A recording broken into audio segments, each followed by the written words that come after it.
ప్రతి ఒక్కరి భాగస్వామ్యంతో పార్ట్నర్స్ ఇన్ నేషన్ బిల్డింగ్ కార్యక్రమాన్ని చేపట్టాలని ముఖ్యమంత్రి నారా చంద్రబాబు నాయుడు సూచించారు.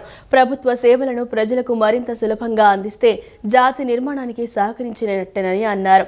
ప్రతి ఉద్యోగి, ప్రతి అధికారి వికసిత్ భారత్ స్వర్ణాంధ్ర లక్ష్య సాధనకు సహకరించాలన్నారు. పార్ట్నర్స్ ఇన్ నేషన్ బిల్డింగ్ అనేది ప్రతి ఒక్కరూ పద్ధతిగా తీసుకోవాలి. దీన్ని ప్రజల్లోకి బలంగా తీసుకెళ్లాలని కోరారు. సచివాలయంలోని ఆర్టీజీఎస్ నుంచి వివిధ శాఖలపై ముఖ్యమంత్రి చంద్రబాబు సమీక్షించారు. ఈ సందర్భంగా ముఖ్యమంత్రి మాట్లాడుతూ పార్ట్నర్స్ ఇన్ నేషన్ బిల్డింగ్ కార్యక్రమంలో అధికారులు, ఉద్యోగులు, ప్రజలు అంతా భాగస్వామ్యం కావాలన్నారు. రోడ్డు డాక్టర్ పేరుతో zero pothole mission take up చేయాలన్నారు. గుంతలు పడిన రోడ్లను వెంటనే మరమ్మతులు చేపట్టేలా చర్యలు చేపట్టాలన్నారు. ఇప్పటికే కొన్ని చోట్ల ప్రయోగాత్మకంగా చేస్తున్నామన్నారు. దీన్ని రాష్ట్ర వ్యాప్తంగా అమలు చేయాలని సూచించారు. ప్రభుత్వం మంచి పని చేస్తే ప్రజలు ఇన్వాల్వ్ అవుతారు అనడానికి భోగాపురం ఎయిర్పోర్ట్ ప్రారంభోత్సవానికి వచ్చిన స్పందనే నిదర్శనమని పేర్కొన్నారు.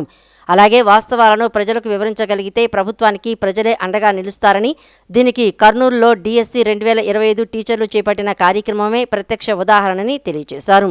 నెలవారీ ఆర్థిక ప్రగతి నివేదికపై సమీక్షించామని, జూలై నెలలో 10.7% వృద్ధిని నమోదు చేయగలిగామని అన్నారు. ఎల్నినో ప్రభావం ఇప్పటి నుంచి ఎక్కువగా ఉండనుందని, ఇప్పుడే అసలు సమస్యలు ఎదురయ్యే ప్రమాదం ఉందని, వీటిని అధిగమించాలని ముఖ్యమంత్రి సూచించారు. ఈ సమీక్షలో సిఎస్ సాయి ప్రసాద్, వివిధ శాఖల ఉన్నతాధికారులు తదితరులు పాల్గొన్నారు. రాష్ట్రంలో మరో 158 గ్రామాల్లో 165 రోడ్లు, 19 వంతెనల నిర్మాణానికి ప్రధానమంత్రి గ్రామీణ సడక్ యోజన PMGSY కింద 422.10 కోట్లు మంజూరయ్యాయని ఉప ముఖ్యమంత్రి పవన్ కళ్యాణ్ ప్రకటించారు. 5 ఏళ్ల పాటు ఈ రోడ్ల నిర్వహణకు మరో 24.47 కోట్లు విడుదలయ్యాయని మంగళవారం ఓ ప్రకటనలో పేర్కొన్నారు. అల్లూరి సీతారామరాజు, పార్వతీపురం మన్యం, అనంతపురం, శ్రీ సత్యసాయి, కర్నూలు, వైఎస్ఆర్, కడప, తిరుపతి, నెల్లూరు, ప్రకాశం, పల్నాడు, ఎన్టీఆర్, ఏలూరు, పోలవరం, విజయనగరం, శ్రీకాకుళం తదితర జిల్లాల్లో పూర్తి రహదారి సౌకర్యం లేని గ్రామాల్లో 347 కిలోమీటర్ల పొడవైన రోడ్ల నిర్మాణం చేపట్టనున్నామని ఉప ముఖ్యమంత్రి వివరించారు. ప్రధాని మోదీ నాయకత్వంలో కేంద్ర గ్రామీణాభివృద్ధి శాఖ మంత్రి శివరాజ్ సింగ్ చౌహాన్ సహకారంతో 158 గ్రామాలకు తొలిసారి రోడ్డు సౌకర్యం కల్పించనుండడం ఆనందాన్ని ఇస్తోందన్నారు. రోడ్ల నాణ్యత పరంగా అత్యున్నత ప్రమాణాలు పాటించాలని అధికారులను ఆయన ఆదేశించారు. ఎల్నినో తీవ్ర ప్రభావం చూపిస్తున్న నేపథ్యంలో సాగునీటి కంటే తాగునీటి సరఫరాకే ప్రభుత్వం అధిక ప్రాధాన్యత ఇస్తుందని పౌర సరఫరాల శాఖ మంత్రి నాదెండ్ల మనోహర్ చెప్పారు. ఏలూరు జిల్లాలో సాధారణం కంటే 74% తక్కువ వానలు కురిస్తే వరి సాగు 400% అధికంగా ఉందని, ఇది సరికాదన్నారు. వర్షాభావ పరిస్థితుల్లో తక్కువ నీటితో పండే పంటల సాగు చేసేలా రైతులకు అవగాహన కల్పించాలి అని అధికారులకు సూచించారు.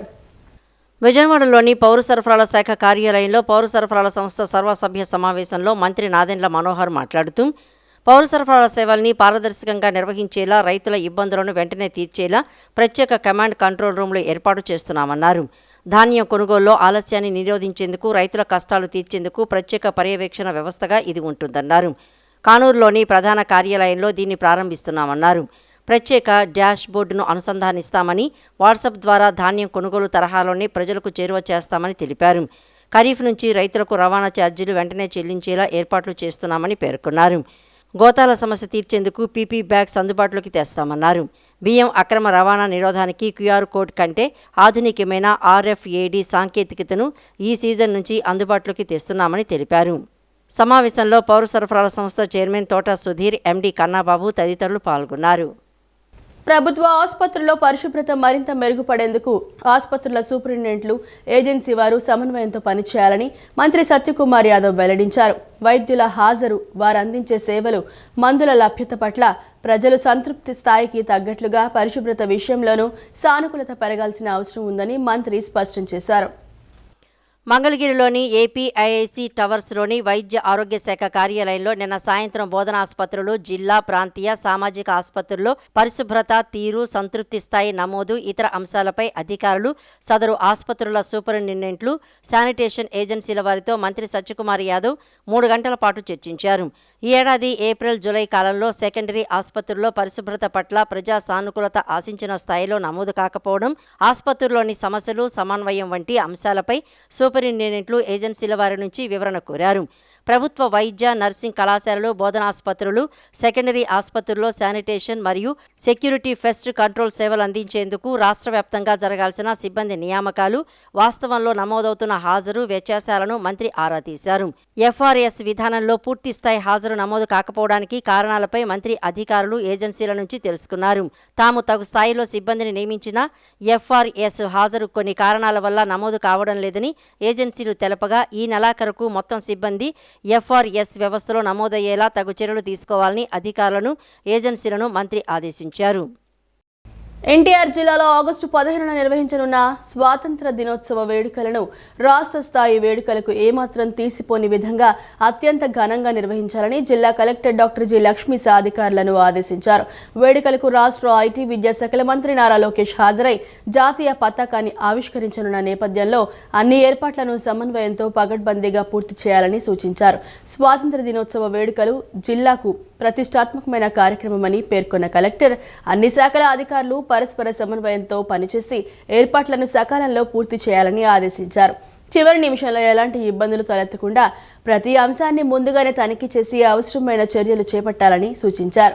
వేడుకల నిర్వహణలో ఎలాంటి అలసత్వానికి తావులేదని, ప్రతి శాఖకు అప్పగించిన బాధ్యతలను సమర్థవంతంగా నిర్వర్తించాలని జిల్లా కలెక్టర్ స్పష్టం చేశారు. విజయవాడ సింగనగర్లోని మాకినేని బసవపున్నయ్య స్టేడియంలో ఆగస్టు 15న నిర్వహించనున్న స్వాతంత్ర దినోత్సవ వేడుకలకు సంబంధించి జరుగుతున్న ఏర్పాట్లను జిల్లా కలెక్టర్ డాక్టర్ జి లక్ష్మీసా నిన్న క్షేత్రస్థాయిలో పరిశీలించారు. జిల్లా జాయింట్ కలెక్టర్ ఎస్ ఎలకియా, విజయవాడ నగరపాలక సంస్థ కమిషనర్ హెచ్ఎం ధ్యానచంద్రతో కలిసి స్టేడియంలోని వివిధ ప్రాంతాలను పరిశీలించి సంబంధిత అధికారులకు పలు సూచనలు, ఆదేశాలు జారీ చేశారు. అనంతరం జిల్లా అధికారులతో నిర్వహించిన సమీక్షా సమావేశంలో కలెక్టర్ డాక్టర్ జి లక్ష్మీసా మాట్లాడుతూ విజయవాడ కేంద్రంగా ఉన్న మాకినేని బసవపున్నయ్య స్టేడియంలో ఈ ఏడాది స్వాతంత్ర దినోత్సవ వేడుకలను నిర్వహిస్తున్నామని తెలిపారు.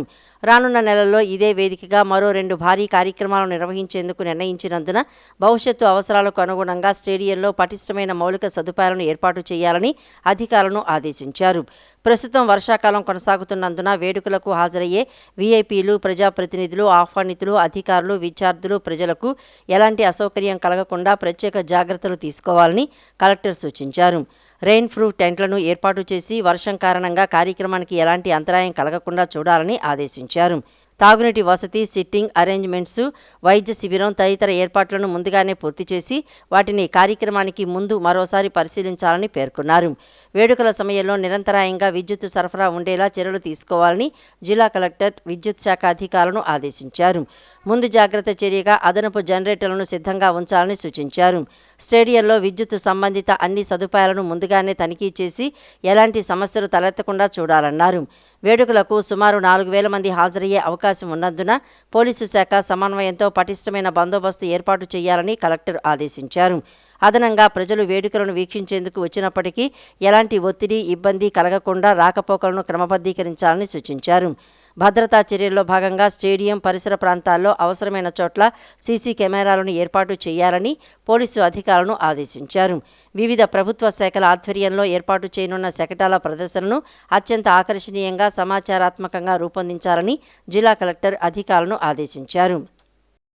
కస్తూర్బా గాంధీ బాలికా విద్యాలయాలకు వస్తువుల కొనుగోళ్ల టెండర్లలో అక్రమాలు జరిగినందున వాటిని రద్దు చేసి అవినీతికి పాల్పడిన వారిపై చర్యలు తీసుకోవాలని కోరుతూ ముఖ్యమంత్రి చంద్రబాబుకు సిపిఐ రాష్ట్ర కార్యదర్శి గుజ్జల ఈశ్వరయ్య లేఖ రాశారు. వస్తువుల కొనుగోళ్లలో ఎంఆర్పీ కంటే 40% ఎక్కువ ధరలకు టెండర్లు ఆమోదించారన్నారు. ఈ టెండర్లలో అక్రమాలు వెలుగు చూడటంతో పాఠశాల విద్యాశాఖ కార్యదర్శి ఉన్నత స్థాయి కమిటీతో విచారణ చేయించగా 4 కాంట్రాక్టర్లు సిండికేట్గా మారి ధరలు పెంచేశారని తేలిందన్నారు. మార్కెట్ ధరల కంటే ఎక్కువగా ఉన్న వాటిని రద్దు చేయాలని కమిటీ సిఫార్సు చేసిందని చెప్పారు. టెండర్ డాక్యుమెంట్లలో అంచనా వ్యయాన్ని మార్కెట్ ధరల కంటే ఎక్కువగా చూపించి అంతకంటే ఎక్కువ గుత్తేదారులకు టెండర్లు వేసిన L1గా ఆమోదించారు అని లేఖలో ఈశ్వరయ్య పేర్కొన్నారు. గుంటూరు జిల్లా ఏటుకూరు బైపాస్ వద్ద జరిగిన రోడ్డు ప్రమాదంలో విజయవాడ ట్రాఫిక్ డీసీపీ షిరీన్ బేగం కుమార్తె ఆఫిఫా అకాల మరణం చెందడం అత్యంత విషాదకరమని రాష్ట్ర హోంమంత్రి వంగలపూడి అనిత అన్నారు. 24 ఏళ్ల చిన్న వయసులోనే నిండు జీవితం ముగియడం అత్యంత బాధాకరమన్నారు. కన్నబిడ్డను కోల్పోవడం ఏ తల్లిదండ్రులకైనా తీరని వేదనని పేర్కొన్నారు. హోంమంత్రి వంగలపూడి అనిత విజయవాడలోని ట్రాఫిక్ డీసీపీ షరీన్ బేగం నివాసానికి వెళ్లి ఆమెను కుటుంబ సభ్యులను స్వయంగా పరామర్శించారు. కన్నబిడ్డను కోల్పోయి తీవ్ర దుఃఖంలో ఉన్న షరీన్ బేగంను ఓదార్చి ధైర్యం చెప్పారు. చీరాల బీచ్కి వెళ్తున్న సమయంలో ఏటుకూరు బైపాస్ వద్ద జరిగిన రోడ్డు ప్రమాదంలో ఆసిఫా ప్రాణాలు కోల్పోవడం తనను తీవ్రంగా కలిచివేసిందని హోంమంత్రి ఆవేదన వ్యక్తం చేశారు. 24 ఏళ్ల చిన్న వయసులోనే నిండు జీవితం ముగియటం అత్యంత బాధాకరమన్నారు. కన్నబిడ్డను కోల్పోవడం ఏ తల్లిదండ్రులకైనా తీరని వేదనని పేర్కొన్నారు. ఈ సందర్భంగా ప్రమాదం జరిగిన తీరును కుటుంబ సభ్యులను అడిగి తెలుసుకున్న హోంమంత్రి ప్రమాదంలో గాయపడిన వారి వివరాలపై కూడా ఆరా తీశారు. ఈ విషాద సమయంలో షరీన్ బేగం ఆమె కుటుంబ సభ్యులు మనోధైర్యంతో ఉండాలని కోరారు. ఆసిఫా అకాల మృతి పట్ల ప్రగాఢ సంతాపం వ్యక్తం చేసిన హోంమంత్రి వంగలపూడి అనిత షరీన్ బేగం కుటుంబానికి తన ప్రగాఢ సానుభూతిని తెలియజేశారు. ఈ అపారమైన దుఃఖాన్ని తట్టుకునే ధైర్యం, మనోస్థైర్యాన్ని భగవంతుడు కుటుంబ సభ్యులకు ప్రసాదించాలని ఆకాంక్షించారు. కూటమి పార్టీల కార్యకర్తలు అభిమానుల మధ్య విభేదాలు సృష్టించేందుకు చిచ్చు పెట్టేందుకు వైకాపా చేస్తున్న కుట్రల విషయంలో అప్రమత్తంగా ఉండాలని శ్రేణులకు సూచిస్తూ టీడీపీ, జనసేన, బీజేపీ సంయుక్త ప్రకటన విడుదల చేశాయి. కూటమి పార్టీల అభిమానులు, కార్యకర్తల ముసుగులో గొడ్డలి పార్టీ సామాజిక మాధ్యమాల్లో నకిలీ ఖాతాలతో 3 పార్టీల మధ్య విభేదాలు సృష్టించేందుకు ప్రయత్నిస్తోందని ధ్వజమెత్తాయి. ఎన్డీఏ భాగస్వామ్య పక్షాలన్నీ కలిసి వైకాపా కుట్రలను తిప్పికొట్టి కూటమి ప్రభుత్వం చేస్తున్న అభివృద్ధి, సంక్షేమ కార్యక్రమాలను ప్రజల్లోకి తీసుకెళ్లాల్సిన తరుణంలో మనలో మనమే విభేదాలు సృష్టించుకోవడం మిత్రధర్మానికి విరుద్ధమని పేర్కొన్నారు. సోషల్ మీడియా నకిలీ ఖాతాలతో గొడ్డలి పార్టీ కుట్రలు చేస్తోందని, ఆ మాయలో పడి ఆవేశపడవద్దని, కూటమి మిత్ర ధర్మాన్ని విస్మరించవద్దని శ్రేణులను అప్రమత్తం చేస్తూ ఎన్డీఏ ఉమ్మడి ప్రకటన విడుదల చేసింది. వైఎస్ఆర్ కాంగ్రెస్ పార్టీకి చెందిన వారు కూటమిలోని ఒక పార్టీకి అభిమానులా నటిస్తూ మరో మిత్రపక్ష నాయకులపై తీవ్ర విమర్శలు, వ్యక్తిగత దూషణలకు దిగుతున్నారు. పరువుకు భంగం కలిగించేలా పోస్టులు, కామెంట్లు పెడుతున్నారు అని NDA social media coordination committee ఓ ప్రకటనలో పేర్కొంది. ఉదాహరణకు తెలుగుదేశం పార్టీ అభిమాని ముసుగులో నిర్వహించే ఒక ఫేక్ ఖాతాలో చంద్రబాబును పొగుడుతూ పవన్ కళ్యాణ్ను విమర్శిస్తారు. జనసేన అభిమాని ముసుగులో నిర్వహించే మరో నకిలీ ఖాతాలో చంద్రబాబుపై తీవ్ర విమర్శలు గుప్పిస్తారు. వైఎస్ఆర్ కాంగ్రెస్ పార్టీ కుట్రను గుర్తించని కూటమి పార్టీల కార్యకర్తలు ఆవేశానికి లోనై మిత్రపక్షాలపై దాడులకు దిగుతున్నారు. చివరకు మనలో మనమే గొడవ పడుతూ వైఎస్ఆర్ కాంగ్రెస్ పార్టీకి రాజకీయంగా ప్రయోజనం కల్పిస్తున్నామని ఆ ప్రకటనలో కమిటీ పేర్కొంది. ఈ పరిస్థితికి ముగింపు పలికేందుకు 3 మిత్రపక్షాల నాయకత్వం ఉమ్మడి కార్యాచరణకు నిర్ణయం తీసుకుంది. ఇకపై తెలుగుదేశం పార్టీ, జనసేన, భారతీయ జనతా పార్టీకి చెందిన సామాజిక మాధ్యమ కార్యకర్తలు ఎవరైనా మిత్రపక్షాల నాయకులపై, వారి కుటుంబ సభ్యులపైన వ్యక్తిగత విమర్శలు, దూషణలకు, పరస్పర కక్షపూరిత ప్రచారానికి పాల్పడితే వారు ఏ పార్టీకి చెందిన వారైనా కఠిన చర్యలు తప్పవని స్పష్టం చేసింది. కేంద్ర, రాష్ట్ర ప్రభుత్వాలు అమలు చేస్తున్న అభివృద్ధి, సంక్షేమ కార్యక్రమాలపై జరుగుతున్న తప్పుడు ప్రచారాన్ని కూడా సమర్థంగా ఎదుర్కోవాలని, ప్రజలకు వాస్తవాలను వివరించి ప్రభుత్వం చేస్తున్న మంచి పనులను విస్తృతంగా ప్రజల్లోకి తీసుకువెళ్లాలని కోరింది. ఆంధ్రప్రదేశ్లోని ప్రతి జిల్లాలోనూ జవహర్ నవోదయ విద్యాలయాలను ఏర్పాటు చేయాలని కోరుతూ జనసేన పార్టీ కేంద్ర ప్రభుత్వానికి విజ్ఞప్తి చేసింది. జనసేన ఎంపీలు లింగమనేని రమేష్, తంగెళ్ల ఉదయ్ శ్రీనివాస్ పార్లమెంట్లో కేంద్ర నైపుణ్య అభివృద్ధి, వ్యవస్థాపకత శాఖ మంత్రి ప్రహ్లాద్ జోషిని కలిసి ఈ మేరకు వినతి పత్రం సమర్పించారు. రాష్ట్రంలో కొత్తగా ఏర్పడిన జిల్లాలతో సహా అన్ని జిల్లాల్లోనూ జేఎన్వీలను నిర్మించి దశలవారీగా ప్రవేశాలు, విద్యా బోధన ప్రారంభించేలా చర్యలు తీసుకోవాలని వారు కోరారు. ఈ విషయమై ఇప్పటికే ఆంధ్రప్రదేశ్ విద్యాశాఖ మంత్రి నారా లోకేష్ కేంద్రానికి అధికారిక ప్రతిపాదనలు పంపినట్లు ఎంపీలు కేంద్ర మంత్రికి వివరించారు.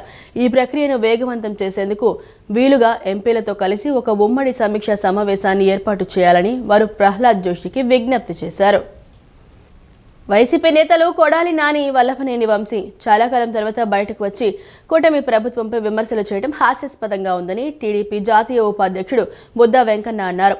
వైసీపీ అధికారంలో ఉన్నప్పుడు జబ్బలు చరిచి తొడలు కొట్టిన నేతలు అధికారం కోల్పోయిన తర్వాత భయంతో మాట్లాడుతున్నారని విమర్శించారు. వైసీపీ నేతలే గన్ పాయింట్ బ్లాంక్లో పెట్టినట్లుగా నాని, వంశీ మాట్లాడుతున్నారని వ్యాఖ్యానించారు. లోకేష్ పెట్టుబడులు తీసుకురావడం చూసి ఓర్వలేక నాని, వంశీలతో విమర్శలు చేయిస్తున్నారని అన్నారు. వైసీపీ నేతలు తమ పోకడలు మార్చుకోకపోతే వచ్చే ఎన్నికల్లో ప్రజలు ఆ పార్టీకి గట్టి గుణపాఠం చెప్పడం ఖాయమని బుద్దా వెంకన్న హెచ్చరించారు. విజయవాడ పశ్చిమ నియోజకవర్గం భవానీపురంలోని టీడీపీ కార్యాలయంలో ఆ పార్టీ జాతీయ ఉపాధ్యక్షుడు బుద్దా వెంకన్న విలేకరుల సమావేశం నిర్వహించారు. సమావేశంలో ఆయన మాట్లాడుతూ నారా లోకేష్ ఉత్తర కుమారుడు కాదని, కలియుగ అభిమన్యుడని అన్నారు. ఉత్తర కుమారులు ఎవరో తెలుగు ప్రజలకు తెలుసన్నారు. నాని వంశీలు చంద్రబాబు లోకేష్ను పోటీకి రావాలని సవాల్ చేసిన చంద్రబాబు నిలబెట్టిన రాము యార్లగడ్డ వెంకట్రావుల చేతిలో ఓటమి పాలయ్యారని గుర్తు చేశారు. ప్రజలు ఇప్పటికే బుద్ధి చెప్పినా ఇంకా నోటికొచ్చినట్లు మాట్లాడితే ఈసారి వైసీపీని ప్రజలే తరిమి కొడతారని హెచ్చరించారు. డీఎస్సీపై బహిరంగ చర్చకు లోకేష్ సిద్ధమని సవాల్ చేసినా జగన్ స్పందించలేదని వెంకన్న అన్నారు. డీఎస్సీ ద్వారా 17,000 మందికి ఉద్యోగాలు కల్పిస్తే అక్రమాలంటూ అసత్య ప్రచారం చేస్తున్నారని ఆరోపించారు. లోకేష్తో కాదు ఉద్యోగాలు పొందిన అభ్యర్థులతో జగన్ చర్చకు రావాలని సవాల్ చేశారు. 17,000 మంది యువత కష్టాన్ని అవమానించడం తగదన్నారు. కూటమి ప్రభుత్వం అన్ని వర్గాలకు సమాన న్యాయం చేస్తోందని, చంద్రబాబు నాయకత్వంలో రాష్ట్రాన్ని అభివృద్ధి పదంలో పరుగులు పెట్టిస్తోందని తెలిపారు. ఎన్నికల హామీల మేరకు సూపర్ 6 పథకాలను అమలు చేశామని, పెన్షన్ 4,000కు పెంపు, ఉచిత బస్సు, ఉచిత గ్యాస్ తదితర పథకాలు అమల్లో ఉన్నాయని చెప్పారు. తెలుగుదేశం పార్టీలో మేము దమ్ముగా మీ వైసీపీ ప్రభుత్వం ఉన్నప్పుడు మీరు చేసే అరాచకాలను మేము ఎండగట్టాం. మీరు మా ప్రభుత్వం రాగానే పారిపోయారు. మీరా లోకేష్ బాబు గారిని ఉత్తర కుమారుడు అనేది? లోకేష్ బాబు గారు ఉత్తర కుమారుడు కాదు, కలియుగ అభిమన్యుడు. మీరు పిరికిబందులు. నేను చూడండి, ప్రెస్ మీట్ కూడా ఇద్దరు ఏదో వెనక నుంచి తోస్తుంటే మాట్లాడినట్టు మాట్లాడుతూ మళ్ళీ నోరు చేరారు. మీకు ఒకటే చెప్తున్నాం, ఈ రాష్ట్రంలో తెలుగుదేశం పాలన అందరికీ సమానంగా ఫలాలను అందిస్తుంది. చంద్రబాబు నాయుడు గారు, లోకేష్ బాబు గారు ఎంతో కష్టపడి పవన్ కళ్యాణ్ గారి సహాయ సహకారాలతో రాష్ట్రాన్ని ముందుకు తీసుకెళ్తున్నారు. మీరు జగన్మోహన్ రెడ్డి ఏదైతే లోకేష్ బాబు గారు 16,000 మంది చిల్లర ఉద్యోగాలు ఇప్పించగలిగాడు, మనం ఇప్పించలేకపోయామని ఒక అసూయతో డిఎస్సి అనేది ఒక తెర మీద తీసుకొచ్చి తప్పుడు ప్రచారానికి నాంది పలికాడు. ఆ నాందిలో వీళ్ళిద్దరూ ఎవరైతే ఉత్తర కుమారులు 1, 2 కొడాలి నాని, అలాగే వల్లభనేని వంశీ వాళ్ళు నిన్న రోడ్డు మీదకి రావడం జరిగింది. జగన్మోహన్ రెడ్డి ప్రభుత్వంలో రాజారెడ్డి రాజ్యాంగం రాష్ట్ర ప్రజల అందరి మీద అమలు చేశారు. కానీ లోకేష్ బాబు గారు రెడ్ బుక్ ఏదైతే ఉందో వైసీపీ నాయకులు తెలుగుదేశం పార్టీ శ్రేణుల మీద అరాచకాలు చేసిన వాళ్ళు, అలాగే చంద్రబాబు నాయుడు గారి ఫ్యామిలీ మీద కారు కోతలో కూర్చున్న వాళ్ళకు మాత్రమే రెడ్ బుక్ ఉపయోగపడుద్ది. మీరు ప్రతిదానికి రెడ్ బుక్ అనకండి. మేము సూపర్ 6 సూపర్ 8గా చేస్తే నువ్వు మద్యపాన నిషేధం అన్నావు, దొంగ మద్యాన్ని అమ్మించావు. ఇదే మద్యపాన నిషేధం? నువ్వు మాట్లాడే హక్కు నీకుందా? ఎన్నికల మీద హామీల మీద మాట్లాడే హక్కు జగన్మోహన్ రెడ్డికి ఉందా? అగ్రిగోల్డ్ యాజమాన్యం కుట్రలను ప్రభుత్వం అడ్డుకుని బినామీ ఆస్తులను వెలికితీయాలని AgriGold customers and agents welfare association గౌరవ అధ్యక్షుడు ముప్పాళ్ల నాగేశ్వరరావు డిమాండ్ చేశారు. మొత్తం ఆస్తులను స్వాధీనం చేసుకోవడంతో పాటు ప్రతి లబ్ధిదారుడి బాండ్లు, ఆస్తులను ప్రభుత్వం సేకరించాలని కోరారు. అగ్రిగోల్డ్ బాధితుల డిపాజిట్లు 6 నెలల్లో చెల్లించాలని ముఖ్యమంత్రి చంద్రబాబు ప్రకటించడాన్ని స్వాగతిస్తున్నామన్నారు. విజయవాడ హనుమాన్పేటలోని దాసరి భవన్లో AgriGold customers and agents welfare association గౌరవ అధ్యక్షులు ముప్పాళ్ల నాగేశ్వరరావు నిన్న విలేకరుల సమావేశం నిర్వహించారు. సమావేశంలో ఆయన మాట్లాడుతూ అగ్రిగోల్డ్ బాధితుల డిపాజిట్లు 6 నెలల్లో చెల్లించాలని ముఖ్యమంత్రి నారా చంద్రబాబు నాయుడు ప్రకటించడాన్ని స్వాగతిస్తున్నామన్నారు. యాజమాన్యం ఎన్నో రకాల స్కీములతో ఆయా రాష్ట్రాల్లో వసూలు చేసిన డిపాజిట్లలో ఎక్కువ మంది సామాన్య మధ్యతరగతి ప్రజలు, చిరుద్యోగులే ఉన్నారని, వారికి న్యాయం చేయాలని కోరారు. రాష్ట్ర ప్రభుత్వం ఏర్పాటు చేసిన ఫాస్ట్ ట్రాక్ కోర్టును ఆచరణలోకి తీసుకురావాలని విజ్ఞప్తి చేశారు. గతంలో బాండ్లు కానీ సమీకరించిన అనేకము డిపార్ట్మెంట్లో లేకుండా పోయినాయి. మన అసోసియేషన్ దగ్గర ఉన్నటువంటి ఫైల్స్ మొత్తం కూడా మనం కొన్ని వారికి కోర్టుకు కూడా ఇచ్చాం. ఇప్పుడున్న పరిస్థితుల్లో మళ్ళా తిరిగి ఆంధ్రప్రదేశ్తో పాటు అన్ని రాష్ట్రాల్లో బాండ్లని డిపార్ట్మెంటు కంప్యూటరైజ్ చేస్తుంది. అలా చేసేటప్పుడు ఒరిజినల్ బాండ్ అయినా జిరాక్స్ అయినా వారు తీసుకొని వెరిఫై చేసి వాటికి తగిన రసీదు కస్టమర్కి ఇచ్చి చేయాలని కోరుతున్నాం. కేంద్ర రాష్ట్ర ప్రభుత్వాల ప్రజా వ్యతిరేక విధానాలతో ప్రజలు విసుగుపోయారని సిపిఐ జాతీయ కార్యవర్గ సభ్యులు అక్కినేని వనజ స్పష్టం చేశారు. నరేంద్ర మోడీ తీసుకువచ్చిన నల్ల చట్టాలను వ్యతిరేకిస్తూ పోరాటాలు కొనసాగుతాయని, నీట్ పేపర్ లీకేజీ వలన 22 మంది విద్యార్థులతో ప్రాణాలను త్యాగం చేస్తే వారి కుటుంబాలు ఎంత రోధిస్తున్నాయి అనేది ప్రభుత్వానికి కనిపించడం లేదా అని మోదీని నిలదీశారు. కేంద్ర రాష్ట్ర ప్రభుత్వాల ప్రజా వ్యతిరేక విధానాలకు నిరసనగా సిపిఐ చేస్తున్న పాదయాత్రలో భాగంగా నిన్న లెనిన్ సెంటర్, విజయ్ డైరీ నుండి పాదయాత్ర నిర్వహించారు. అరండల్పేట, కార్మికపురం మీదుగా కొత్త వంతెన వరకు సాగింది. పార్టీ నగర కార్యదర్శి జి కోటేశ్వరరావు సారథ్యంలో జరిగిన ఈ పాదయాత్రకు అక్కినేని వనజ ముఖ్య అతిథిగా పాల్గొని మాట్లాడుతూ ప్రజా వ్యతిరేక విధానాలను నిరసిస్తూ విద్యార్థులు, యువత, కార్మికులు, మహిళలు అందరూ కూడా సమస్యల వలయంలో, సుడిగుండాల్లో చిక్కుకొని ఉన్నారని తెలిపారు.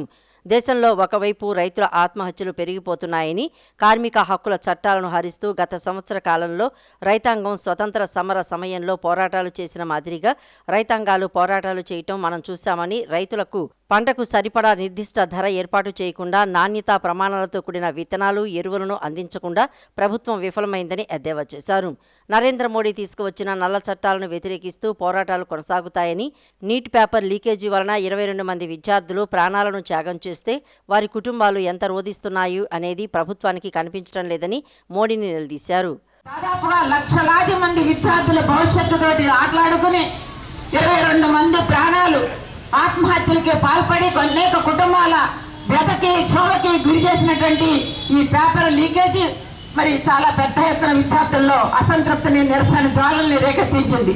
దాని పరిణామమే కాంగ్రెస్ జనతా పార్టీ తీసుకున్నటువంటి విద్యా వ్యవస్థ, విద్యా సంస్కరణలు కావాలని, శాస్త్రీయమైనటువంటి విద్యా విధానము, పరీక్షా పద్ధతులు కావాలని దాంతో పోరాటం సాగించినటువంటి జంతర్ మంతర్ పోరాటం మరి ఈరోజు దేశంలో ఉన్నటువంటి యువత, విద్యార్థుల్లో ఉన్న అసంతృప్తిని అది చాలా స్పష్టంగా వేస్తూ ఉంది. అంటే విద్యార్థులు ఒక పక్కన, యువత ఒక పక్కన. మరి యువత అయితే ఈ రోజున నరేంద్ర మోడీ గారు ఎన్నికల్లోకి వచ్చేటప్పుడు మనకు చాలా వాగ్దానం చేశారు. సంవత్సరానికి 2 కోట్ల మందిని మేము ఈ రోజున ఉద్యోగాలు కల్పిస్తామని చెప్పని. ఆల్రెడీ 12 సంవత్సరాలు అయింది, 24 కోట్ల మందికి ఉద్యోగాలు ఇవ్వాలి. కానీ ఎన్ని కోట్ల మందికి ఉద్యోగాలు ఇచ్చారని చెప్పని ఈ రోజున దేశంలో ఉన్న యువత ప్రశ్నిస్తూ ఉంది. రాష్ట్రంలో దొంగ బాబాల ఆగడాలపై అసెంబ్లీలో చర్చ జరపాలని భారత హేతువాద సంఘం రాష్ట్ర అధ్యక్షుడు నార్నే వెంకట సుబ్బయ్య డిమాండ్ చేశారు. ప్రభుత్వ భూములు ఆక్రమిస్తే జైలుకు పంపుతామని ముఖ్యమంత్రి, ఉప ముఖ్యమంత్రి చేస్తున్న ప్రకటనలు ఉత్తుత్తి మాటలుగానే మిగిలిపోతున్నాయని పేర్కొన్నారు.